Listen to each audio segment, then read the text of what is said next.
Bitcoin pour vous, c'est monnaie réelle ou monnaie virtuelle? Monnaie virtuelle. Virtuel. Pour moi, ça reste virtuel. Ah, il me semble que c'est virtuel. Virtuel, purement virtuel.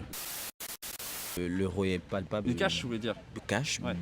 Bitcoin est un argent, je dirais, de l'internet. Qu'est-ce qui différencie l'euro du Bitcoin? L'euro, on peut le toucher, on a les pièces, on a les billets. Cash, Là où le Bitcoin, pour moi, c'est vraiment que dématérialisé. Vous avez confiance en votre banque, aux banques en général? Oui, relativement, oui. Ok, donc du coup tu connais Bitcoin si je comprends bien. Oui. Tu maîtrises beaucoup le sujet ou Rapidement, j'ai un peu les algorithmes d'encryption, à quoi ça sert, mais t'en détiens? j'en détiens pas vraiment du Bitcoin, mais plus du Ripple, tout ce qui est aussi XRP, Ethereum d'accord. et autres. Ok. Et Le Bitcoin, pour moi, la technologie n'est pas assez solide, en fait, elle est trop vieille et les mises à jour sont pas aussi...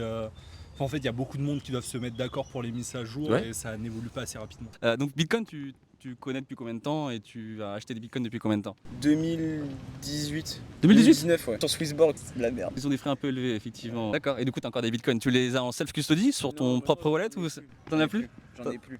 Pourquoi? Je les ai changés. T'en as eu marre? Je voulais prendre du risque, du coup Ouais. j'ai pris Ethereum. Ça a fonctionné comment? Ouais, pas trop. Je suis d'accord. À combien pensez-vous que le bitcoin est en euros aujourd'hui? 3000 Plus. Le Bitcoin? Oh la vache. C'est 60, 100. 100, effectivement, ouais. Je pense que ça doit être quand même au-dessus du dollar. Un bitcoin, combien ça vaut? Ouais. Je pense que ça vaut des milliers d'euros, non?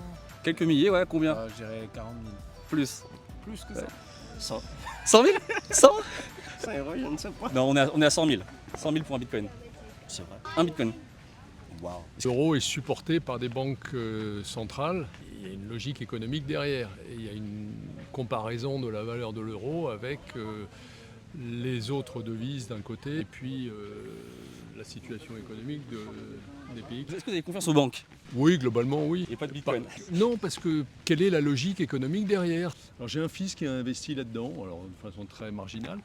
Je l'engueule chaque fois que je le vois. Ah oui, d'accord, ok. Quelle différence entre l'euro et le bitcoin?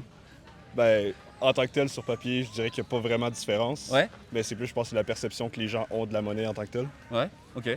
L'euro, tu peux l'avoir au niveau tangible, Tu peux toucher effectivement du cash. ouais, Ouais. mais tu peux pas toucher un bitcoin. Est-ce que c'est le fait qu'on puisse toucher qui va créer de la valeur sur l'euro? Je pense pas que ça crée de la valeur personnellement. D'accord. T'as confiance en ta banque? Plus ou moins. Et du coup, bitcoin comme alternative, donc un plan B, ça ne t'intéresserait pas spécialement? Ben oui, ça m'intéresserait, mais je pense que les gens sont sous-éduqués par rapport au bitcoin. Et la monnaie en général peut-être aussi. Ouais. Je dirais que présentement, il devrait être autour de... Ben, nous, on l'a en dollars canadiens, mais en dollars US, autour de 50 000, 95. 100 000. 100 000. Ouais, 100 000, ouais. 100 000 pour un bitcoin. Ouais. Bah, merci beaucoup. C'était rapide. Merci. Merci, bon dimanche les gars.